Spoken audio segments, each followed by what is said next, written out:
Good evening and welcome back to Golden Eagle Sports Report.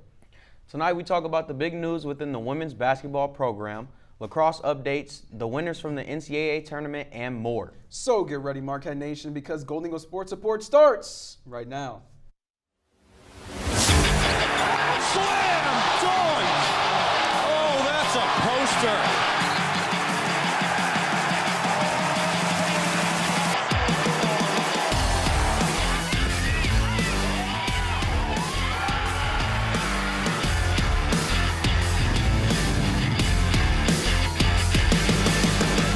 From the Jeannie Hayes Virtual Studio at Marquette University, this is Golden Eagle Sports Report.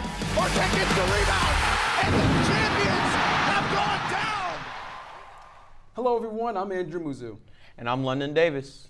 We start with breaking news. Marquette women's basketball junior guard Antoinette Walker announces Monday that she will be entering the NCAA transfer portal. Walker caps off her junior season averaging 4.7 points and 3 rebounds in just over 14 minutes of play. This will be the second time Walker will enter the transfer portal after she transferred to Marquette from Arkansas Little Rock in 2019. Walker is not the only player transferring out of the program. Sophomore guard Danielle Middleton has also announced her intentions to leave, breaking the news on social media on April 1st. After averaging 3 points and 2.3 rebounds, Middleton leaves Marquette after just 2 seasons. She was the first to announce her transfer from the program.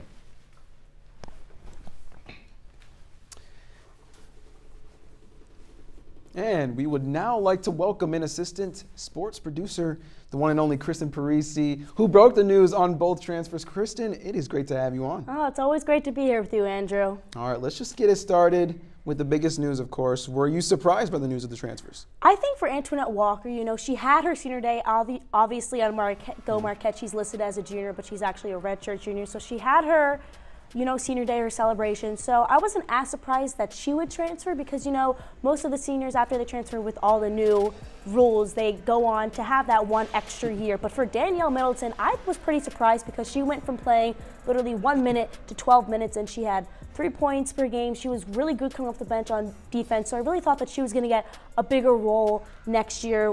Could be the sixth man off the bench. So that was a little surprising because it was just such short notice. But obviously, you could see that the last couple of games she was out with a non-COVID related injury. So there's stuff circulating around for sure.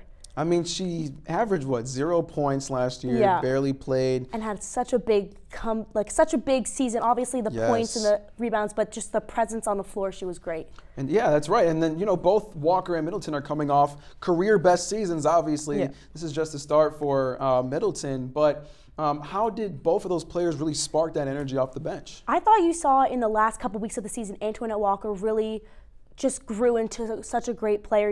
She came off the bench. She had 27 steals, 5 blocks on the season. So she was a presence on the defensive end, but she also was able to just work in transition. She had great passes in transition, great just activity on and off the floor. She was just getting into it. And then Danielle Middleton, she would come on the bench. You could see her on the bench when she was injured or out. She was having that energy, but when she got in, slamming the floor, just also had 17 steals, 12 steals and 5 blocks as well. So she had a great game on the defensive end, and both of them, over half of their rebounds came from the defense of Cy on the defensive glass. So you really saw their presence known. Even though they were off the bench, you could just feel the energy, and it would just ignite the team. So those 3 points, 4 points, it's really more than that. Yeah. So we shouldn't just focus on the points per game.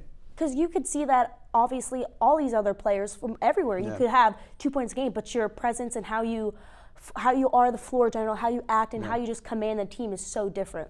So different. And that team is made up with a lot of role players. So what does this mean for Marquette and head coach Duffy? How does this affect their depth going into next season? Obviously, I would think that it would affect them a little bit because they had this stuff, but coming in, they have Emily LaChapelle, who is a 77 ranked in the ESPN 100, a 4-star. They have Azanique Mayo, Azanique Mayo and Sharia Smith. So it's going to be just such a great incoming class for them. But they also would want to go into the transfer portal and get some veteran guards who really know how to run the floor. But I think that with the talent coming in, they could have a decent amount of production from those 3, but obviously you see that Megan Duffy doesn't really like to use first years, if they don't have that immediate presence, Jordan King has started all of her games, but some of the other first years, it takes them a year to really get used to the program. So bringing that veteran presence right away might be able to kickstart their production.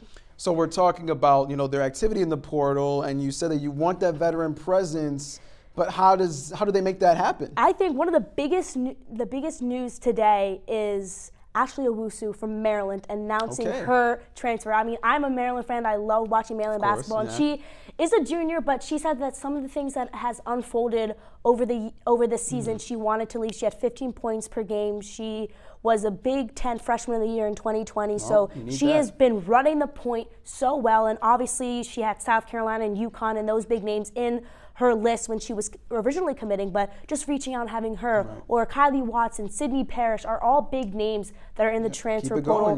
Notre Dame has at least 3 players that entered the transfer portal as well. So there's so much presence there that they could deep dive, because Carissa McLaughlin was a great find from Purdue. She was able to on the floor and just be a great presence. So you never know who you're getting out of the transfer portal. Well, if the team needs a general manager, I think they need to hire you as it, because obviously you got all the names lined up and everything. But even with the transfer portal, there's the new rule that the NCAA now announced that, players can participate right away. Yeah. And now we've seen an increase of transfers. Do you think this had an effect on it? I really do, because just last year, from the fall of 2021 to the present, there have been 951 women's basketball players that have entered the transfer portal. And give us the numbers. 951. And last year, they had around 1,200 players enter the transfer portal from the fall to the summer. And on the men's side, 1,700 players entered the transfer portal. So you get that immediate.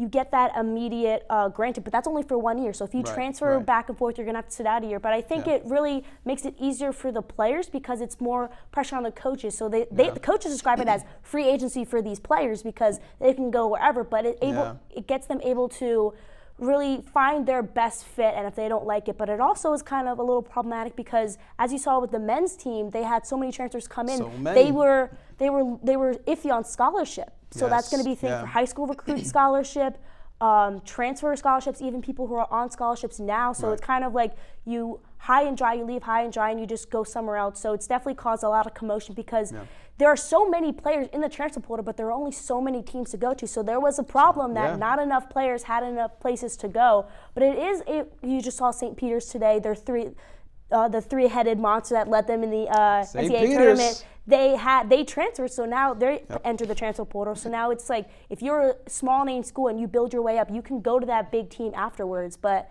it's been good. It's been good and bad. You've seen the positives and the negatives, but definitely a reason why.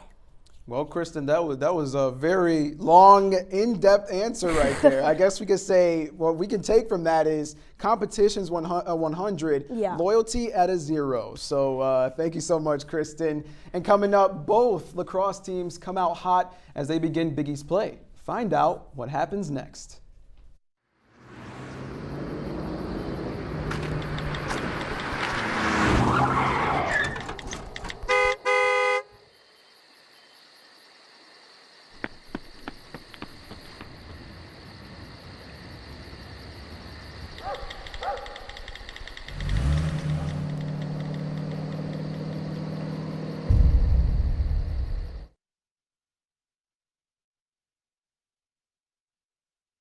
Before we celebrate the freedom most Americans have, we must fight for the freedom all Americans deserve.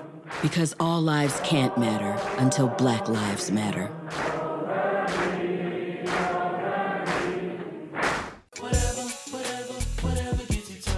There are a lot of ways to reach out to a friend about their mental health.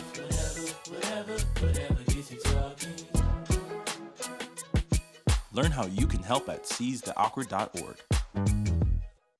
Meet The Scan, a simple procedure whose mission is to detect lung cancer early.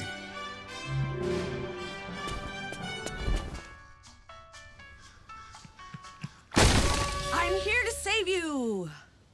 But I feel fine. That's great, but you may still be at high risk for lung cancer. Oh man, that's a new fence. If you smoke, early detection could save your life. Learn more at savedbythescan.org. It all can get so out of control. sometimes you can lose your faith, you can lose your mind, lose your grip, get stripped of your pride, till you don't know how you're gonna stay alive. Hey, hey, I got you. I will give you what you need, and I'll be right there. I got you back. I got you.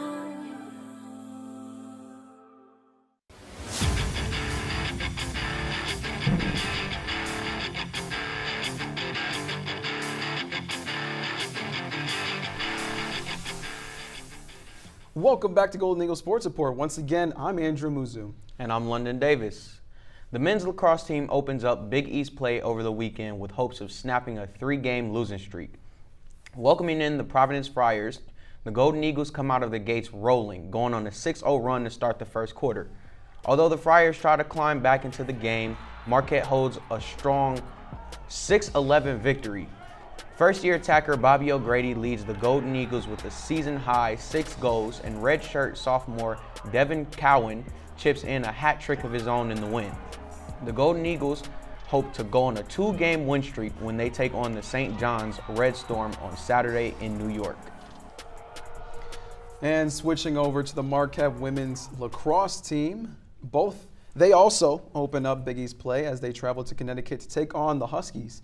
Despite a late game comeback, the Golden Eagles drop its first Big East contest of the season 18-15. Senior attacker Shea Garcia leads Marquette in scoring with 4 goals, resulting in her 6th hat trick for the season, while junior midfielder Emma Soledado nets 3 of her own for her 3rd hat trick of the year. The Golden Eagles will return back to Valley Field to take on Villanova on Saturday, April 9th. A former Marquette volleyball player is staying in the game, but not as a player. Tyler Peter tells us more. On Saturday, it wasn't long ago when Hope Wirtz was breaking records at Marquette. Broke Marquette's all-time record. She's one of the best to don blue and gold.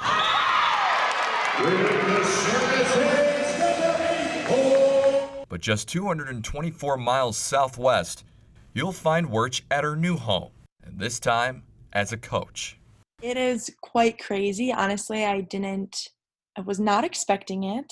I wanted to be a teacher for a while, so coaching is teaching. I'm very blessed that everything really has fallen into place. Her desire to coach is nothing new. It was just a matter of time.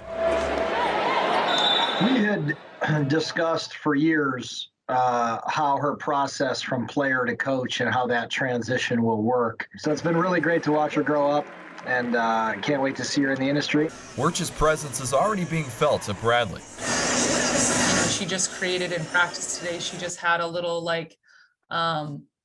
little game that we were going to play that had nothing to do with volleyball that we just were going to add into practice, and just like her fresh ideas of how to bring the team together. Those are things that you just really can't train. While excited for the opportunity, Wirtz knows it won't come without challenges. All these players are around my age, and so that makes me have to grow up faster and to be this role model and to be this coach that they want to ask questions to. Although it's a new chapter for Wirtz, don't think she's forgetting about her time at Marquette just yet. Marquette is always going to be with me in my closet. Oh, well, I have my Marquette jersey there, and you can't take Marquette out of me. I for sure will always bleed blue and gold, but it's just an exciting time, and I honestly have learned so much from my time there that has helped tremendously in my career as a coach. Reporting from Johnson Hall, I'm Tyler Peters, Marquette Wire Sports. We now want to welcome in assistant sports editor Jackson Gross, who's on the volleyball beat. Jackson, good to have you on the show. Awesome to finally be with you, London. Starting things off, you've covered Wirtz for a while now. Do you sense that that she would end up in a coaching role? Well, for a long time now, that's kind of been her goal. Obviously, we just heard that when I was speaking with her, that she wanted to be a teacher at one point, and now she gets to teach volleyball, which is awesome. But even beyond that, they were starting to set up a plan in action, her and Coach Tice and the rest of the coaching staff.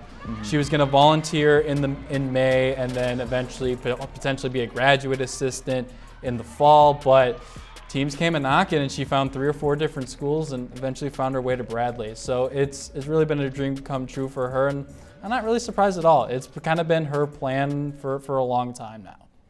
Well, I mean, with her experience as a player, how much of an impact do you think she would have as a leader? Well, she's going to have a tremendous impact. I mean, we already saw some of the things she's doing to kind of bring this team together. One of the Bradley players who's from Turkey, she set up a little game so that way the other team could, or their team could learn to say a phrase in Turkish. So just trying to do those things to bring it together, and she's got to be tough with them at the points as well. But yeah, she has a lot of experience. She really stepped up after Allie Barber and Lauren Speckman left a few years ago, and she really became a lot more of a vocal leader as well, besides leading by example. Obviously, all-time career service ace leader in Marquette history.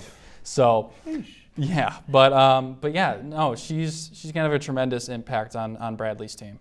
Well, I mean, in your professional opinion, do you think she could become a head coach one day? Well, all head coaches got to start somewhere. You're not going to get a head coaching job right out of college, but yeah.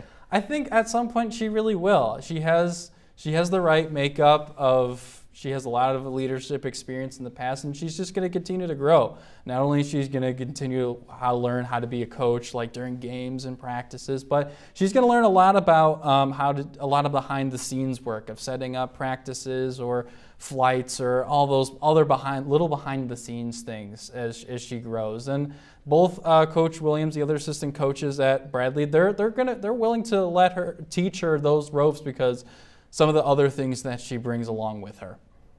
I mean, finally, what lies ahead for Marquette? Who on the current roster do you think will be able to fill her shoes as a leader? Man, that's a tough question because just of how much of a great leader that Hope Wirtz was. 2 players that come in mind in different aspects. First being Hannah Vandenberg. She has a more veteran presence. She's a redshirt junior now. She'll be heading into her next year. In the fall, she'll be one of the bigger players on the roster. She's had some consistency issues in terms of her play on the court, but she's going to have to step up, be a little bit more of a vocal leader, but obviously having that veteran presence is huge. And then in terms of total play, I think Jenna Reitsma, she's going to be a sophomore heading into the fall. I think she's going to have a tremendous impact. She did a really good job when both Wirtz and Vandenberg went down with knee injuries this year. So I'm anticipating big things for her, and leadership can come into anywhere. You can either be a first year or a 6th-year senior and have some sort of impact in leadership. So I'm anticipating both of them to have impacts in leadership. Leadership does go a long way in every sport. Rock chalk, that's what Kansas fans were chanting after last night's big win. We'll discuss that and more after the break.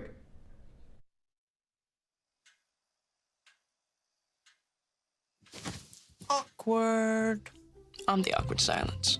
You try to avoid me, then there I am again. But an awkward silence can be a great thing. Like Kelly here is about to demonstrate. You haven't really been yourself lately. Are you okay? Find out how you can help a friend with their mental health at seizetheawkward.org.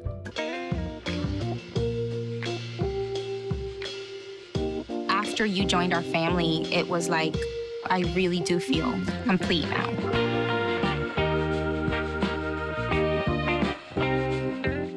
Before we celebrate the freedom most Americans have, we must fight for the freedom all Americans deserve. Because all lives can't matter until Black lives matter. I'm Jenny Garth, and as a mother of 3, I know kids worry about a lot of things. Getting enough food to eat shouldn't be one of them. But here in America, that is a real worry for 1 in 5 children. This is unacceptable, and something Feeding America is working to solve. Through a nationwide network of food banks, Feeding America serves virtually every community in the United States, including yours.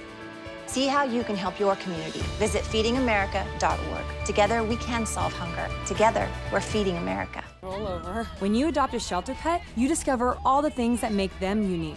And your mother. They're a little bit of a lot of things, but they're all pure love. Every day, Millions of people are connecting. Father, cosplayer, mentor, actor. It's time we take a step forward, come together, and discover how accepting our differences can make us stronger.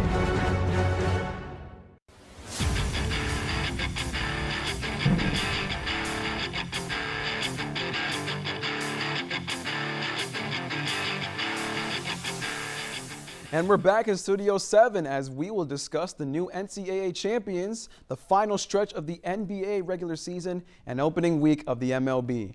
Joining me on the panel tonight is Richie Lyons, London Davis, and Jacob Flippins. Let's just get it started. Starting off with Kansas pulling off a historic comeback against North Carolina to win the 2022 national championship. As a top runner, Richie, throughout the tournament, what stood out to you about the Jayhawks run? I would say just playing as a team. You see that final game. I mean, they had 5 players in double digits scoring, none of them above 20. I mean, it's just a masterclass of coaching, really. Every player was selfless. They really played as a team. They may not have had the best player, but every player played their role. Everybody was selfless except for Bill Self, who's the head coach. So that's something I will add to that. But Jacob, what are your thoughts on this? Did you have Kansas winning? Man, no. I had North Carolina, Caleb Love, he pulled a Justin Lewis. I mean, even though he did better than Justin Lewis. He pulled a Justin Lewis. Tell us more. He went 5 of 25. Okay, keep it going. 5 of 25. Yes, sir. And he's the leading scorer, Yeah, some of the shots he took was not good shots, what they needed. Like, they could have slowed down. Like, when they had the lead, they could have slowed down and run on their speed. They just run on the Jayhawks speed the whole time. So, good job for Kansas, though. That just goes to the Jayhawks coaching, man. Yeah, man. Play at your pace. Play your game. Mm-hmm. Yeah, that is true. That is true. I just want to go on record and say I called it. I had Kansas winning from the start. Let's go Jayhawks. Come on. I mean, like you said, it was a historic comeback. Down 15 in the first half, just the tenacity, the pace that they played at their own pace. The defense, it was locked in. The team, you could see that they were a team, they were a family, they were a culture, and that's how they got the dub. They were a culture. Yeah. So that's part of Kansas's culture or what? Like what culture are we talking about? They've been to it's like their 10th time NCAA. Hey, the Kansas, I ain't gonna lie, their resume is good. The winning culture, man. There was another team, South Carolina, the Gamecocks. They took down the UConn Huskies in the women's national title game. And is this the beginning of a potential dynasty run? London, let's hear it about this. I don't think so. I don't want to call it a lucky stretch. They played extremely well, but I mean, I had Louisville coming out, and that was a disappointing loss to Louisville. I mean, yeah, it was terrible for Louisville, but I don't see them doing this again. I don't see the dynasty. So you're just mad because they busted your bracket? Yeah. Talking about Kansas over here. We're talking about, so we have Jacob, who is from Louisville. Man, I mean, London said it 3 times. How do you say it? Man. Camera, where the camera? Right here? Camera's right here. Camera's right here. Right over here. We need the camera. It is Louisville. Louisville. It's Louisville. Well, Louisville didn't even make it that far. I mean, man. Once again, it was tough. It was tough. Yeah. It was tough in Louisville. Haley Van Lith, they would lock up. She tried to do it for Kobe. It wasn't good enough, but they be back next year, but with a better team. And shout out to South Carolina. Destiny, 30 balls. She's cold, man. She's cold. But my question is, why are they doing it for Kobe? Why don't they just do it just to win? You know what I mean? I mean, they are, but you got to think about it. You have legends who made impacts on their lives, and Kobe was a big impact in women's basketball, and she was most definitely a big impact on Haley and to other hoopers out there as well. And every team, their motivation is to win. You need that extra motivation and push forward. But South Carolina, man, I mean, that wasn't even their best game, and they dominated. They shot 37%. They made only 3 threes, and they dominated. Yeah. I mean, I don't think we've seen their best yet. Yeah. Dynasty is a pretty big word. I know coming into 2019, they had arguably like the best draft, not draft class, but recruiting class. And now that was 2019 when they were all first-year players. And next year is going to be their senior year, so they could go back to back. Who knows? But, switching over to the pros, and we're talking championship season now. The NBA regular season wraps up this Sunday with the playoffs starting April 16th. Will we see a Bucks versus Suns finals rematch? Jacob, who do you have coming out of each conference if we're not going to see that rematch? Man, I'd rather go with the Suns. And for the East, so you don't even have an answer ready. You just. For the East, because it's kind of hard. Because I really want to say the Lakers, bro. That's my team. Brian. The Lakers aren't going to make playoffs. I know we ain't going to make the playoffs, and Nets ain't going to make the playoffs either. They're going to lose first round. They're going to lose first round of play-in. They even make it to the real yet. They in the play-in. So who do you see coming out? I'm saying the Suns and the Heat. The Suns and that's the Heat. hot. Because the Heat because let's hear the Heat because they got a foundation. Jimmy. When he's in the playoffs, after seeing what he did against LeBron, even though he was dead tired, he's going to push it to the limit, for one. Against Two, LeBron. I don't know how to pronounce it. Bam. Adebayo. He's a dog in the paint. When he get in that mode, he's dunking on everything. Then you got Robinson, Tyler Hero. You feel me? He should be 6th man of the year, He will win. Tyler Hero's going I'll give you that. every time. Robinson, y'all can't stop him, man. Even with hands in his face, he's shooting it. He got a green light. All right, Jacob, you just on your rant now. Let's hear it, London. I know, guarantee, You're already off like the the great Chuck, already off to a bad guarantee start. You're already off it's to going to be a rematch between the Suns and the Bucks. And then What happens? What's the result? The Suns. I want my okay, guy. yeah, that's a great pick. That's a great pick. Okay. Chris Paul. Let's hear it. I need him to win a ring, but I mean, there's no team in the West that can come across even close to beating the Suns. They started off their record 1-3, and from there only lost 11 games, I believe. And in the East, Giannis has proven that he is the greatest player in the league today. He has proven that he can stop. That's a bold statement. That's a bold statement. I don't think it is. I don't think it is. He's proven he can defend the top dogs in the NBA. He only won one chip. One chip? He's 27. That's just the start. He's not getting two. He's not getting two. That's a whole nother conversation. Man. But I want to get to Richie. I better not hear this team's name coming out of your mouth. Okay. I swear. The Bucks are going to repeat in the East. When you talk about the Heat, you're like, oh yeah, Jimmy plays harder than anybody else. If you play harder, if that's the only thing you can say about a player. They're not a very good player. Jimmy's shooting 22% from three. The worst. Hold on. Extremely mediocre. Let me finish. The Bucks are going to win the East. Giannis is the best player in the world right now. He's third in scoring right now. The best defensive player in the league. Play perimeter, can guard the rim. You go in the West.